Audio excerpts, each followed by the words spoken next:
What is up? It is Austin here, bringing you guys another episode of the podcast series. I believe we're on episode 5 of Ray Talk Sports. I just want to say thank you guys so much for, those of you who have been coming out, checking out the podcast. We had a couple of them start, trending upwards in the views. It's really hard to get a podcast off and running, just going for it, with no prior planning. And I've been enjoying it, and to those of you that have supported, I really appreciate it. I'm glad that there's still an audience for the podcast, right?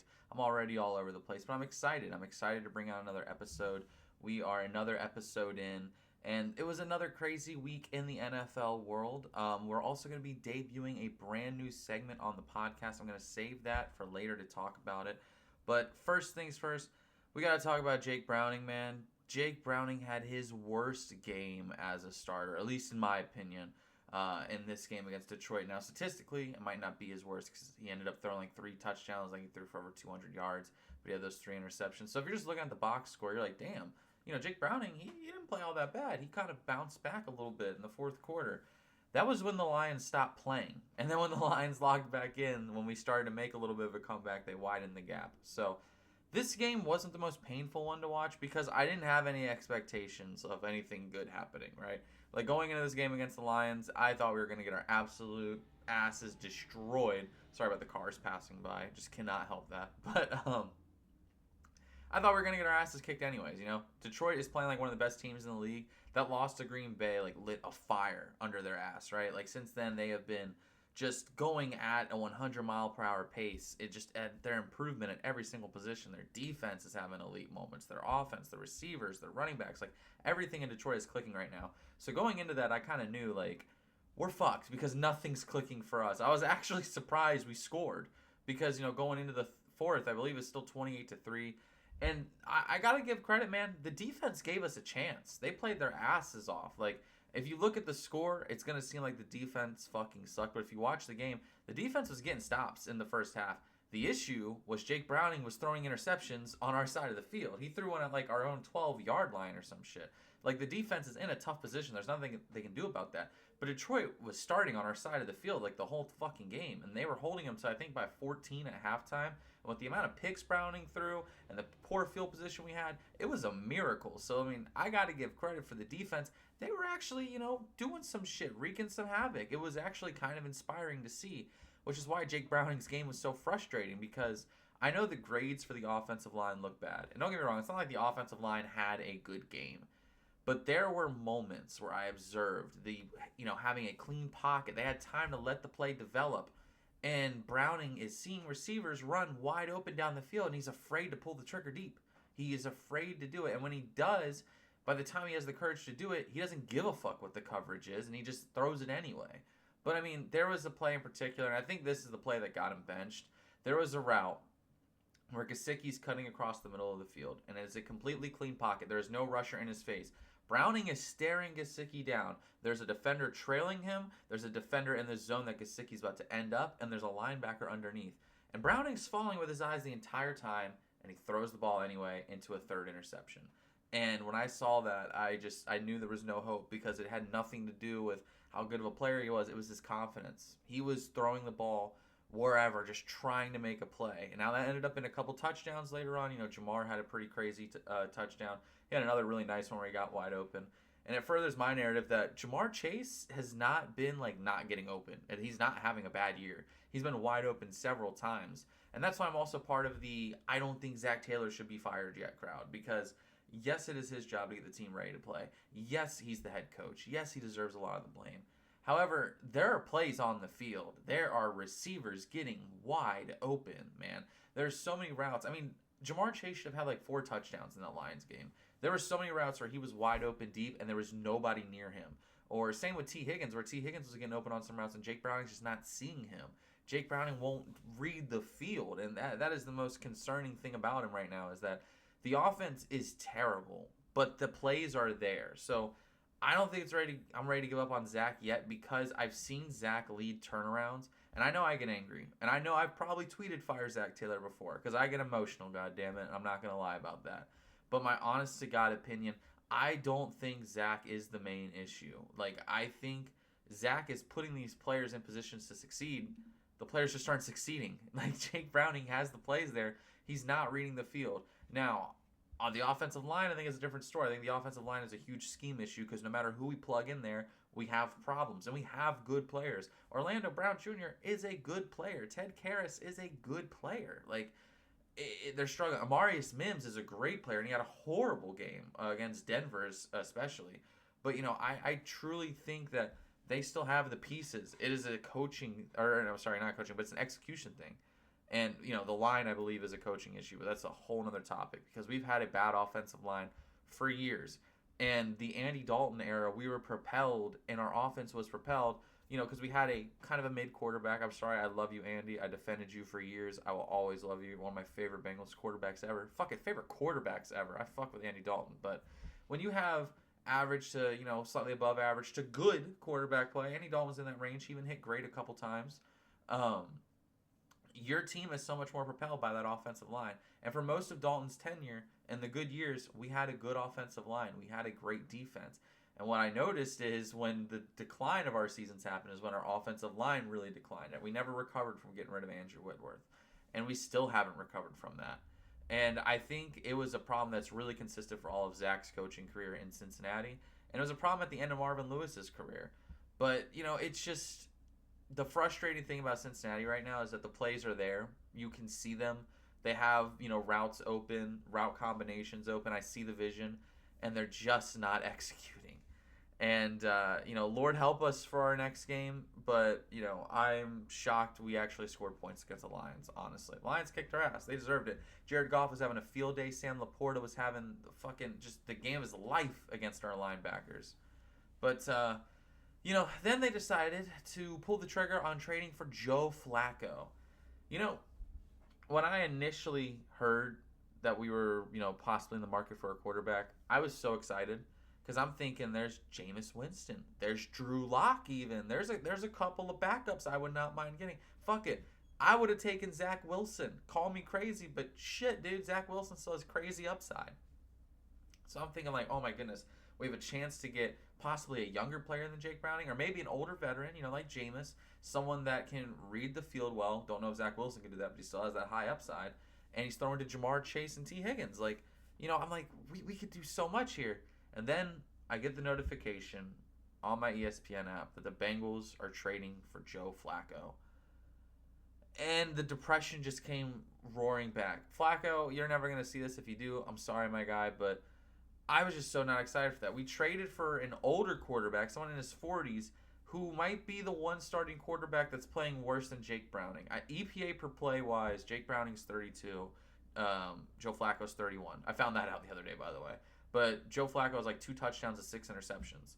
And, so it's like such a lateral move. I don't even know why I bother. And now we're starting him against Green Bay. We're starting him because the Browns won that fluky-ass game against them. So our front office, is like, yeah, fuck it. Let's get him and start him right away. I personally would have started Jake for this game, give Flacco like another week to learn the playbook, and then just put him in against the following opponent. I think it's Pittsburgh after that. So, like, I don't understand this. And behind our offensive line, this game might be the game Joe Flacco decides to retire. And I would not blame him. But moving on.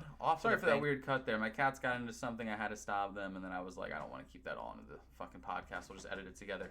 But moving on to the next thing I wanted to talk about was the MVP discussion. And there's kind of 2 leading candidates right now. It's really between Baker Mayfield and Dak Prescott. I think Matthew Stafford's name is thrown in there, which honestly, he's probably my MVP right now. I know Baker is playing amazing right now. 10 touchdowns, 1 interception, 4 game-winning drives.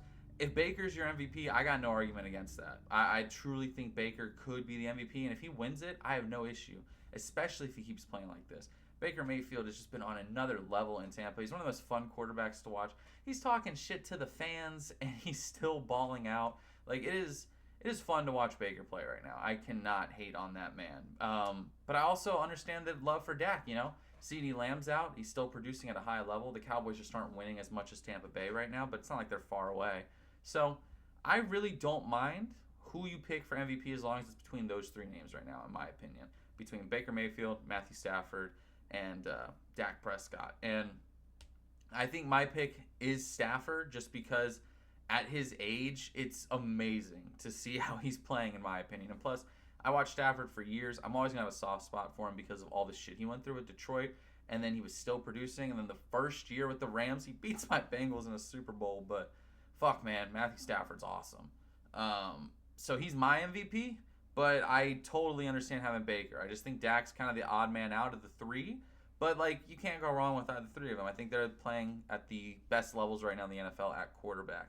Moving on, though, another quarterback, a rising star who took the league by storm, has been taking the league by storm, and he absolutely, deservedly so, is getting heaps of praise for his road win against a division rival, Buffalo. But Drake May has fucking arrived. Reapers, if you're watching this, I know you got to be excited because holy shit, Drake May looks great.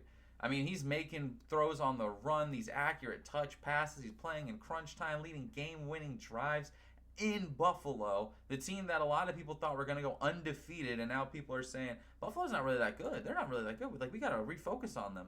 Like, their defense is shit. Drake May did that. He did that to y'all. And, you know, Stephon Diggs, of course, and the Patriots defense played well. There's a bunch of fumbles, a bunch of shit going on, but Drake May has arrived, dude. He is fantastic. I mean, Drake May looks like a franchise quarterback, and I'm excited to see how, you know, great he gets. And I know Dolphins fans and Jets fans are pissed because while they're dealing with Justin Fields and Tua, Drake May is ascending, and Josh Allen just won MVP last year. So it looks like that division is quickly going to become one of the tougher divisions in football, especially, you know, if the Dolphins end up getting a quarterback. Who knows? Maybe Quinn Ewers is going to be like the shit, and one day Justin Fields gets to the level that I know he can play at. Like, that division could be lethal, dude. But right now it's brutal if you're not a Patriots fan or if you're a Bills fan. If you're a Bills fan, you're like, we got this division no matter what. If you're a Patriots fan, you're like, we have a chance at this division now, you know? But if you're the other two, you're like, we're fucked. Like, there's nothing we can do. We're fucked. You know, 1-4 and 0-5, really tanking that division. But moving on for that, I just want to give a shout out to the Saints because Spencer Rattler got his first win as a starter. I'm so happy for that. And I picked the upset. I did pick the upset. I don't remember if I chose it in the stream last time. I don't know if I did on my pick'ems on the stream, or the podcast rather.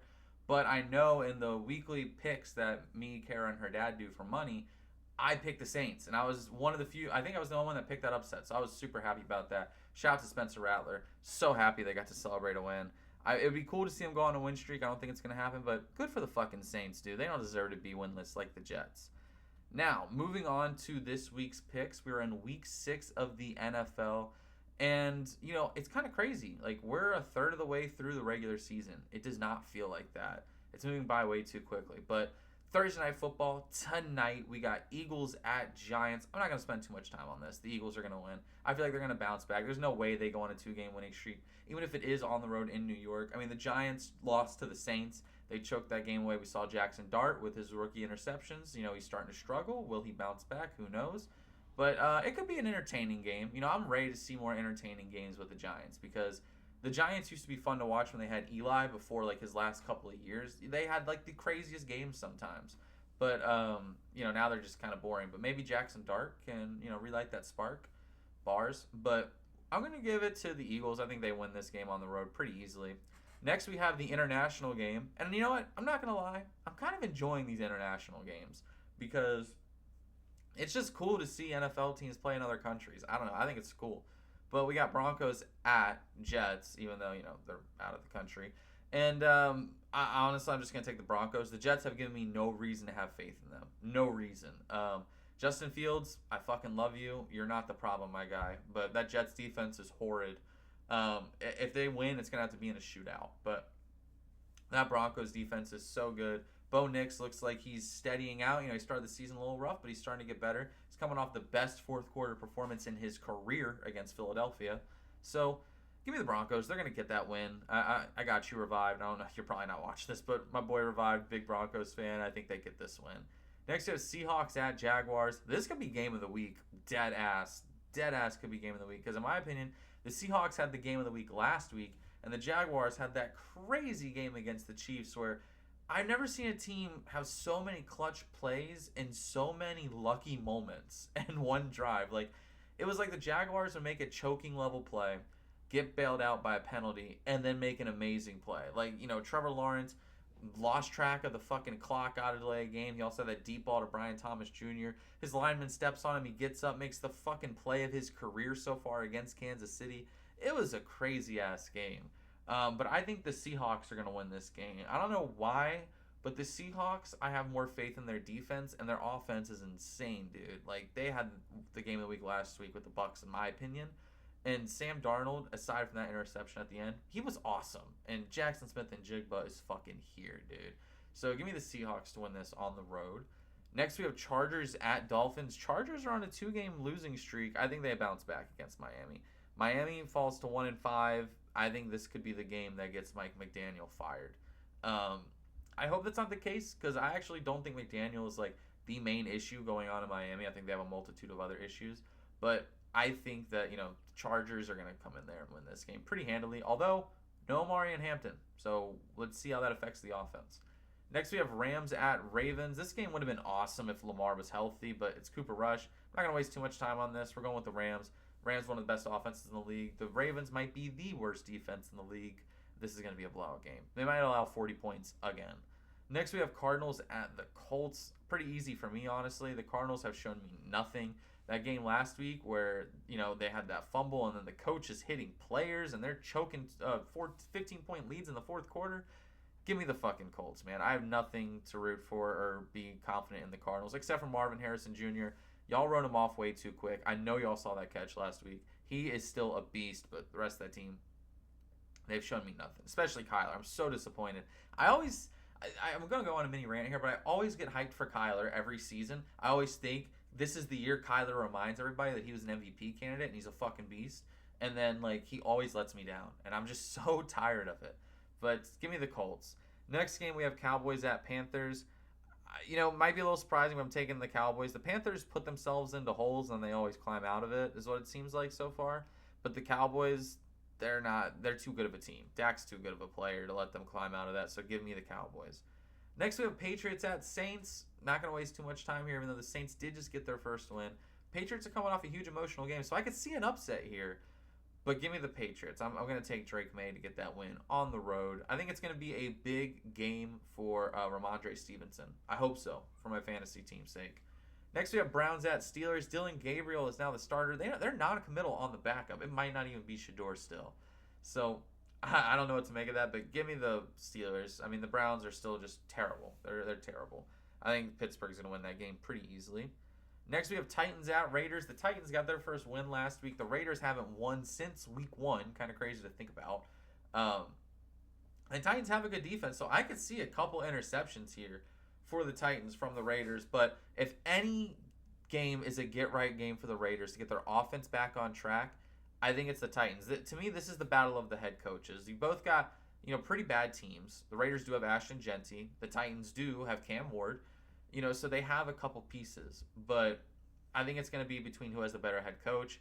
And I'm trusting Pete Carroll over fucking Brian Callahan any day. So give me the Raiders at home. Niners at Bucks. This could be a really fun game. I think Brock Purdy's still injured. I don't know if he's healthy, but give me the Bucks with MVP candidate Baker Mayfield at home. They ain't losing that game. Bengals at Packers. You know me. I'm always going to pick my team no matter what. I'm always going to pick them to win. So give me the Bengals to win on the road. Jesus, my psyche was like, do not pick the Bengals to try to get me to pick the Packers. But give me the Bengals on the road. Joey Flacco Flame, comes back, has an amazing game, shocks the world. He throws 3 touchdowns, 2 to Jamar Chase, 1 to T. Higgins. Bengals put up 28 points overall. They get a rushing touchdown from Samaje Perine, not Chase Brown. And the Bengals beat the Packers. Jordan Love collapses in the fourth quarter. That's my prediction. Lions at the Chiefs. Oh my goodness. This could also be game of the week. The Chiefs have to win this game. If they drop to 2-4, it could be a little dicey for them. That being said, I'm picking the Lions. Dan Campbell, he's in his bag right now. The Lions look like a better team all around. I think that Lions offense can really put up some points on that Chiefs secondary. I think this could be the game that all Jameson Williams fantasy owners have been waiting for, where he makes a huge couple catches against the Chiefs secondary. But if not, they also still have Amon Ra. Isaac Tesla is amazing still too.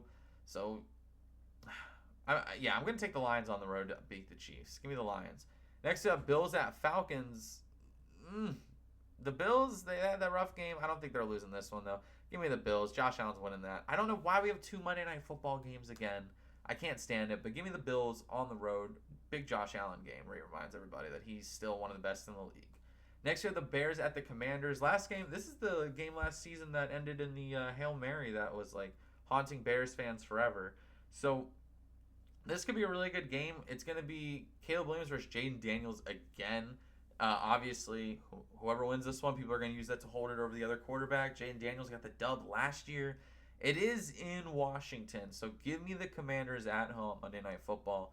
But if I get a chance, I will be watching this game. This game looks fucking awesome. I'm excited for this one. But that wraps up this episode of today's podcast. The one segment I wanted to let you guys know that we are going to be debuting from now on is reacting to your takes. So it's going to be rough the first couple, videos. I'm not sure if we'll even get any takes in the comments, but I thought of this because people have left takes on episode 1 and episode 2. So I was like, why not debut a series where I react to your takes? So if you have any takes about week 6 in the NFL or from the previous week, week 5, let me know and I will react to them in the next video. So if you just have a take about the NFL this year, any take. It could be that you think the MVP is a defensive player. It could be that you think Josh Allen's going to fall off a cliff. It can be that you think Trevor Lawrence is about to ascend to a top 5 quarterback. Any take, put it down in the comments. I will react to them in the next podcast episode. But thank you guys so much for supporting the podcast. I appreciate it a bunch. Hope you guys all have a great rest of your day. And, be sure to watch the NFL this week. See you guys.